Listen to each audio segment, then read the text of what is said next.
Hi friends, it's 3 o'clock Mountain Time and here I am, day 11. I'm out of fingers now. Day 11 of these live Pennie heart-to-heart chats with you.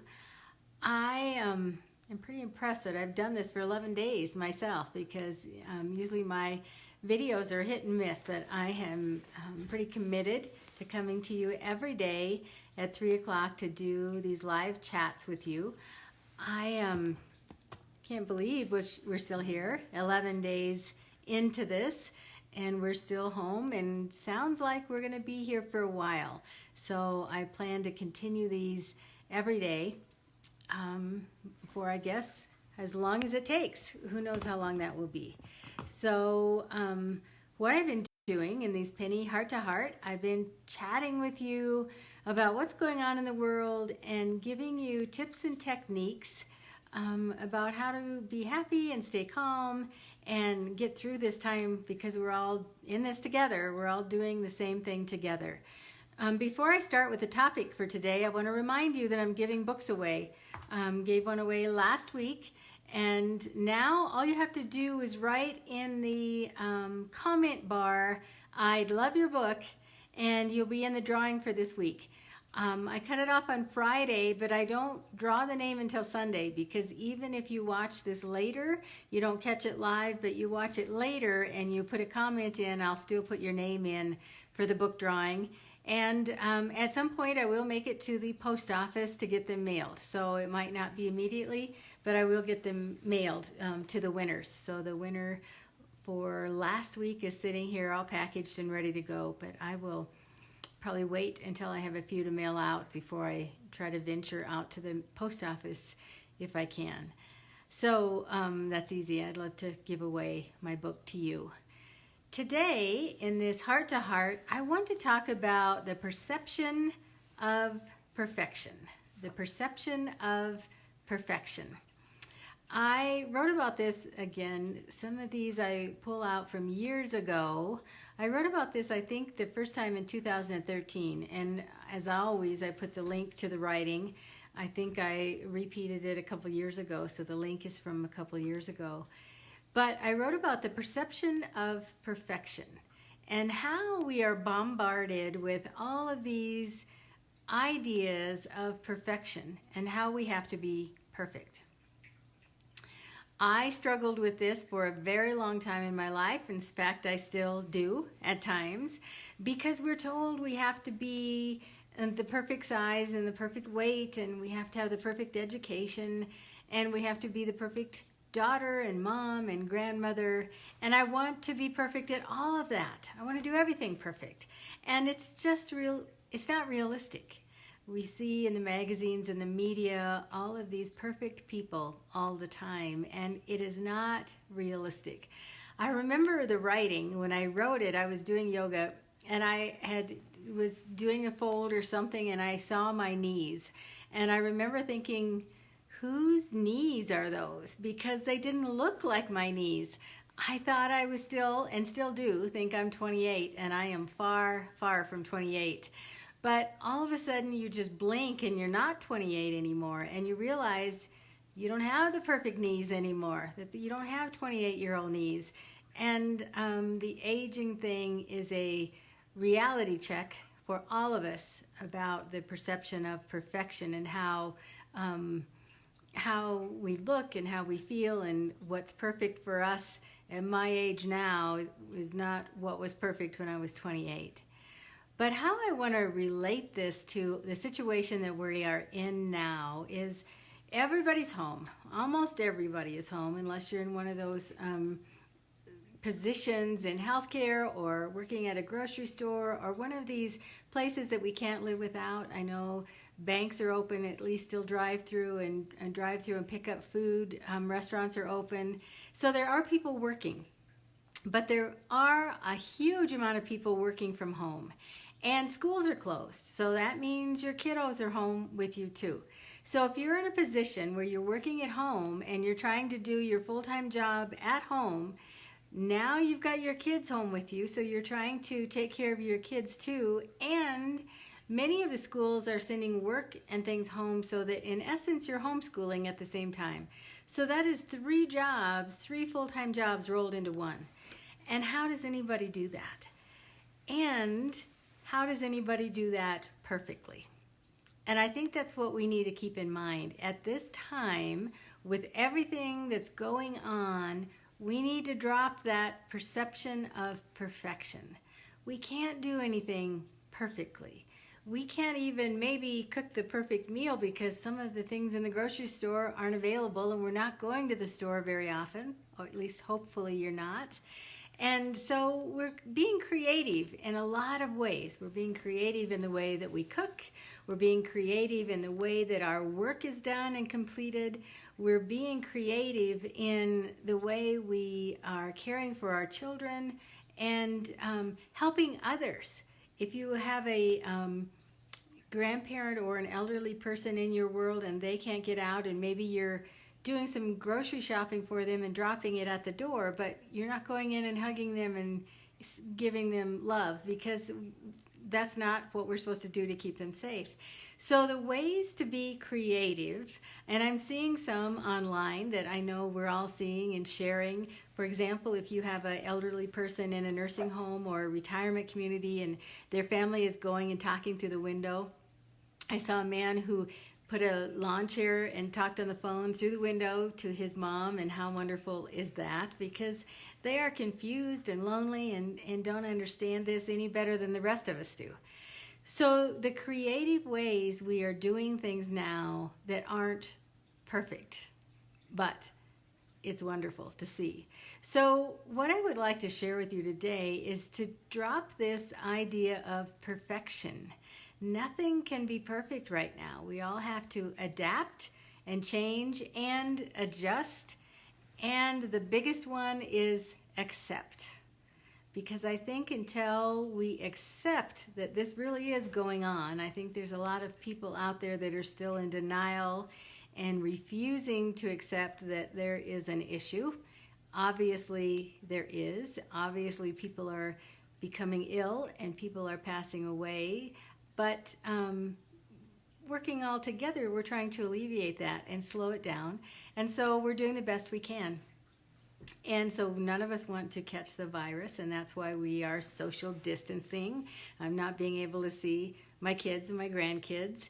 And so we're doing things in different ways, and we're doing things that maybe aren't perfect, but we are adjusting and adapting and accepting that just because we have this perception of how everything should be done and how everything should be perfect, now everything has changed. And so our perception needs to change along with it. Our expectation of perfection needs to change with it. There's so many things that we can talk about under this label. I know many of us are used to putting suits on maybe, or work clothes, whatever that is for you, and going to work. And now we are giving our pajamas and our jogging suits and our leggings a workout because that's kind of what we're living in. And, you know, that's okay too. It's not the perception of what you think maybe your work clothes should be, but that's where we're at right now. Maybe the grocery shopping and things that you normally do on a schedule is not perfect, and that's okay too. And I know earlier we talked about creating a troubleshooting guide and to create a schedule. I am a person that thrives on schedules and knowing what's going to happen, knowing what I'm going to do. So for me, just to get up and not do anything and do everything out of order, it confuses my thought process because that's not the kind of person I am. I work better with a schedule. So if I know that I'm going to get up at this time, I'm going to go to bed at the same time, I'm going to do these different things throughout the day, that works better for me. I had also suggested that you make a schedule for your life so that you, especially if you have kids home, make a schedule for them. And I think that's very important. I also think it's very important that you don't have the perception of perfection for that schedule. So, for example, I know one thing my daughter and grandkids did. They have their schedule and they have time to go outside, in essence, recess during the day. And we have had in the last, let's see, this is day 11, we've had a couple snowstorms and some really cold weather, so the outdoor time didn't happen.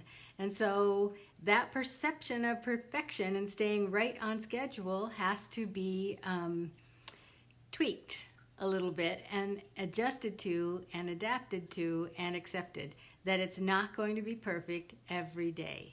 So some days you just have to change your mind for what you think it's going to be. The other part, and there's always another part with me, is whoever you're homebound with. Whether, for me, it's my husband and my 2 little dogs. Whether you have your whole family home, whether you have a roommate, you're in an apartment and you're, home from because college or school has been closed for a while, whoever it is that you're sharing your living space with, remember to be lenient with your perception of perfection for them, because everybody is going through this same amount of uncertainty and confusion, and so none of us are going to be perfect right now. So if one of you have a up day and one of you are having a down day at the same time, you need to have some confidence that that's okay. You have to have some patience with them and yourself, and know that we're all going to go through this roller coaster, because that's what's happening with the world. The stock market is on a roller coaster. Our emotions are on a roller coaster. The news is on a roller coaster. 1 minute we hear things might get better in 2 weeks. 1 minute we hear it might be 18 months. I mean, we're being bombarded with so many different things. And so our perception of what to expect is on a roller coaster that we've never been on before. So our perception of our nice, tidy little life and how this is going to be Monday through Friday is work, and then we have the weekends off and we have events on the weekend, has been totally jumbled. And so our perception of what life's perfection is has totally changed. And we are out of control of it. I mean, we cannot control it. And so what we can control is our perception, our expectations, our thoughts about how it used to be, but maybe it isn't now. And our expectation of control is not what it used to be. And so that is what we need to adapt to and accept, that right now there might not be perfection in much in our life, and that's okay. That's the way it is. I want to talk also a little bit about yesterday when I just mentioned, I don't know who you are homebound with, if it's a spouse or a whole family or a roommate or you're alone. But yesterday we talked about our home as a sanctuary and how we should take this time to learn to appreciate and love our home again. I know when you first move into a home, a new home, an apartment, or you buy a house, you are in love with it. And you are so excited. Maybe it's your first apartment, or maybe you get married and you buy a home together, or you've moved up in a level of home and you are in love with it. And then it becomes our runway, is what I said yesterday. We run in it, and we run out of it, and we're going to work and we're going to school and we're taking our children around, and we forget what our home really is to us. We forget that we're in love with it. And so I suggested yesterday that we take this time to fall in love with your home again. And you can do that by many ways. And if you listen to the video from yesterday, you'll hear some of the suggestions I made. But again, maybe you don't think you have the perfect home, but you can still fall in love with it if you drop your perception of perfection for where you live right now. Because right now, wherever it is that you are seeking safety and where you're staying right now, should be a sanctuary and of safety. And I also mentioned that I'm very aware that there are people that aren't lucky enough like us to have a home, and aren't lucky enough to feel safe in their home, and we should send them love and blessings because we know it's difficult. It's a difficult time for them. So, day 11, perception of perfection. I'm asking you to cut yourself some slack. And it doesn't have to be perfect right now.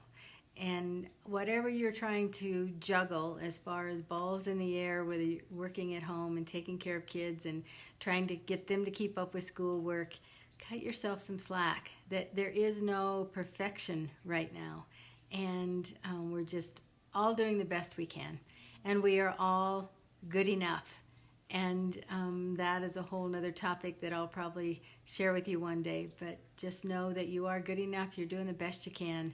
And cut yourself and others some slack. One more thing. When you are lucky enough to go to the grocery store and go out, remember those people are working and working for us. And so if there isn't toilet paper on the shelf, remember, they're stocking and they're getting product in as fast as they can. They're working hard.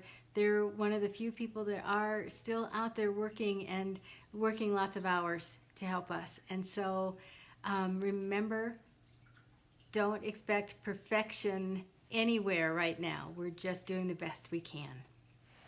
I thank you so much for joining me. I want to remind you, if you want to be in the book drawing, I'll be giving away a book again this week. All you have to do is write in the comment, "I'd love your book," and you'll be in the drawing. And at the end of the week, I will draw it, and on Sunday, I'll let you know who's going to get a book in the mail. Thank you so much. I know this takes some time for you to commit to joining me at 3 o'clock, and I so appreciate it. I can feel your faces, and I can feel your energy, and it's a gift to me when you join me. I am Pennie Hunt. This has been Pennie Heart to Heart. Thanks for watching.